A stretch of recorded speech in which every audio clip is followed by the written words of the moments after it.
ഇന്ത്യയിലേക്ക് യാത്ര ചെയ്യാൻ ആഗ്രഹിക്കുന്ന ഒമാനികൾക്ക് കർശന നിർദ്ദേശങ്ങളുമായി ഇന്ത്യയിലെ ഒമാൻ എംബസി.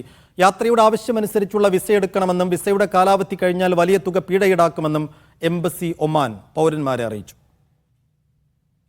ഒമാൻ പൗരന്മാർക്ക് ഇന്ത്യയിലേക്ക് ടൂറിസ്റ്റ്, മെഡിക്കൽ, സ്റ്റുഡൻസ് വിസകൾ അനുവദിക്കുന്നുണ്ട്.